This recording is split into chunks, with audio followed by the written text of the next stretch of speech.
حاضرین مجلس الدروس المہمہ لعامت الامہ کا سلسلہ جاری ہے اور بن باز رحمہ اللہ کے بنائے ہوئے سلیبس میں سے ہم لوگ اخلاق کے باب سے گزر رہے ہیں۔ اخلاق کے باب سے ہم گزر رہے ہیں تو آج ہم لوگ انشاءاللہ مثبت اخلاق میں سے ایک اخلاق تواضع اور انکساری کے بارے میں آج ہم کچھ باتیں پیارے نبی صلی اللہ علیہ وسلم کے حوالے سے عرض کرنا چاہتے ہیں۔ ہم نے بار بار یہ بات بتانے کی کوشش کی ہے کہ مومن بندے کی شان کو بڑھانے میں اس کے اخلاق کا بہت بڑا حصہ، بہت بڑا کردار ہوتا ہے۔ آدمی کے پاس کس قدر مال ہے ایک بار متاثر ہو جاتا ہے بندہ، اس کے علم سے ایک مرتبہ متاثر ہو جاتا ہے، اس کے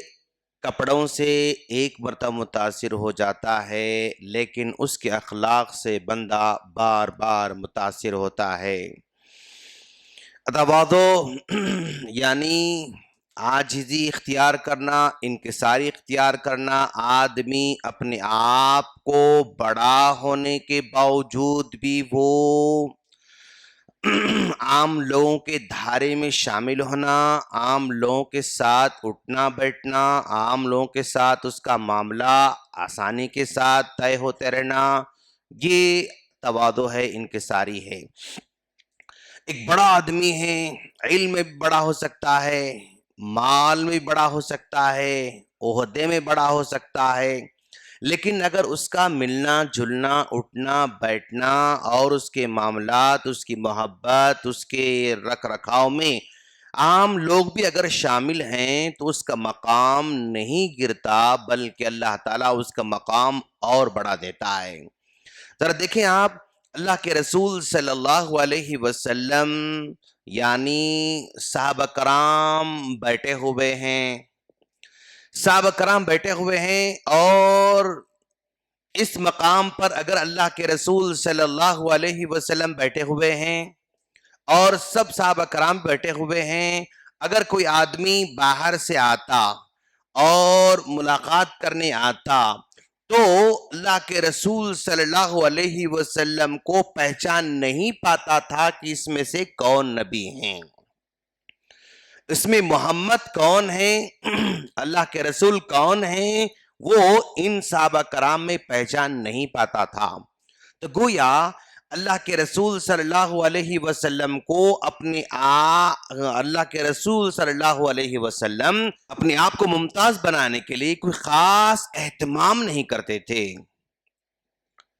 کوئی بڑا اہتمام، اگر بڑی کرسی ہوتی، کوئی بڑی جگہ ہوتی، کوئی اسپیشل لباس ہوتا، کوئی اسپیشل مقام ہوتا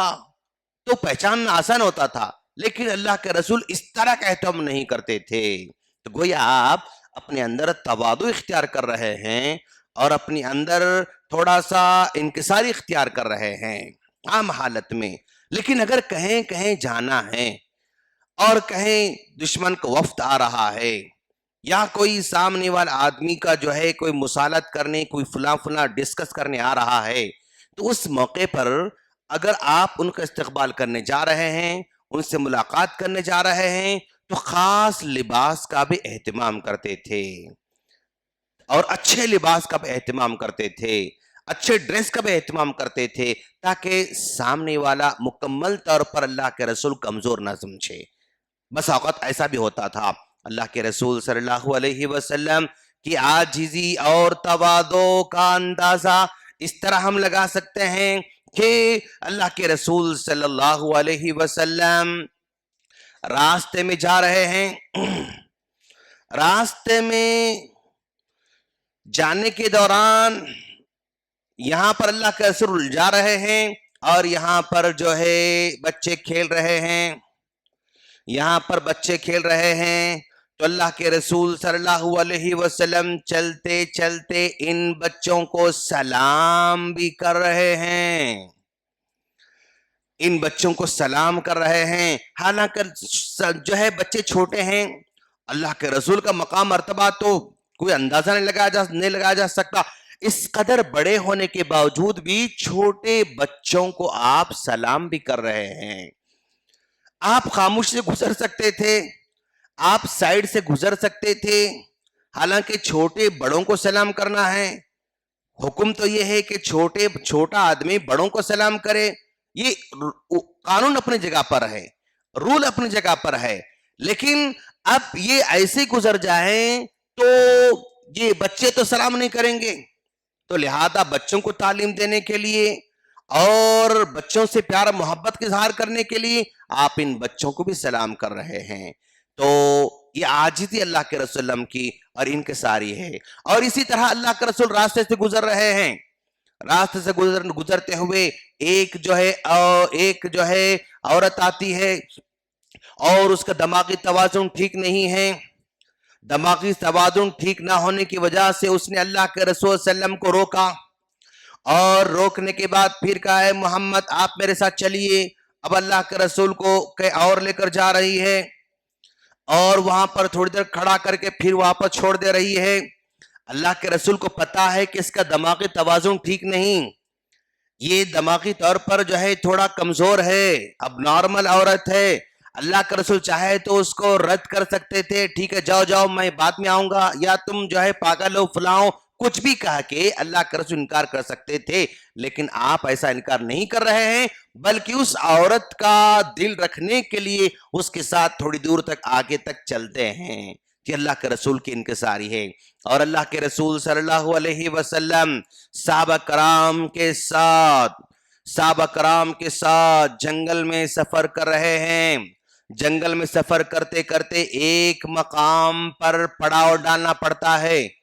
ایک مقام پر پڑاؤ ڈالنا پڑتا ہے۔ ظاہر بات ہے جب ہم راستے سے گزرتے رہتے نا تو پڑاؤ راستے پر نہیں ڈالیں گے، بلکہ پڑاؤ سائیڈ میں ڈالنا چاہیے۔ ہم کہیں راستے سے گزرتے رہتے ہیں، اپنے گاڑی کو پارک کرنا ہے تو گاڑی راستے کے ایسی جگہ پارک کرو سائیڈ میں کہ دوسرے گاڑیاں آسانی سے گزر سکتے ہوں۔ ہم اپنے گھر کے سامنے گاڑیاں ایسے پارک کریں کہ بھی دوسروں کے گاڑیاں بھی آسانی سے گزر سکتے ہوں۔ ہم اپنے راستے پر ایسا ٹھہریں گے کہ لوگ آسانی سے گزر سکتے ہوں۔ تو اللہ کا رسول راستے سے گزرتے ہوئے راستے پر پڑاؤ نہیں ڈالتے تھے، راستے کے ٹوٹلی کنارے پڑاؤ ڈالتے تھے۔ جب پڑاؤ ڈال رہے ہیں، رات کا وقت ہے اور کھانا پکانے کا مسئلہ بھی ہے، لکڑیاں لانا ہے، تو وہاں پر اللہ کے رسول صلی اللہ علیہ وسلم صحابہ کرام سے ایک ذمہ داری، تم فلاں کرو، تم فلاں کرو، تم فلاں کرو، تم فلاں کرو، میں جا کر لکڑیاں لے کر آؤں گا، میں جا کر لکڑیاں لے کر آؤں گا۔ اللہ کے رسول صلی اللہ علیہ وسلم خود بھی ذمہ داری لے رہے ہیں، یعنی اللہ کے رسول چاہے تو بیٹھ کے تم لکڑی لے کر آؤ، تم آگ لے کر آؤ، تم جو ہے وہ ٹینٹ لگاؤ، تم اونٹوں کو باندھو، تم چارہ لے کر آؤ، تم پانی لے کر آؤ۔ اللہ کے رسول بیٹھ کر آرڈر دے سکتے تھے، لیکن آپ بیٹھ کر آرڈر نہیں دے رہے ہیں، بلکہ آپ بھی ایک ذمہ داری اٹھا لے رہے ہیں اور کہہ رہے ہیں کہ میں لکڑیاں لے کر آنے جا رہا ہوں، تم لوگ یہ سارے کام کر لو۔ تو اللہ کے رسول صلی اللہ علیہ وسلم کی عاجزی و انکساری تواضع اس قدر تھی کہ وہ عام دھارے سے اپنے آپ کو الگ نہیں کرتے تھے، بلکہ عام لوگوں میں اپنے آپ کو شامل کرتے ہوئے سارے معاملات کو حل کرتے تھے، سارے معاملوں کو نمٹا کرتے تھے۔ تو جو آدمی اپنی زندگی میں عاجزی اور انکساری اختیار کرتا ہے، وہ یعنی اسی قدر اس کے مقام مرتبے کو اللہ تعالیٰ بڑھا دیتا ہے۔ تو اللہ سے دعا ہے اللہ تعالیٰ ہم تمام کو بھی اپنے اندر تواضع انکساری پیدا کرنے کی توفیق عطا فرمائیں، آمین۔ السلام علیکم ورحمۃ اللہ وبرکاتہ۔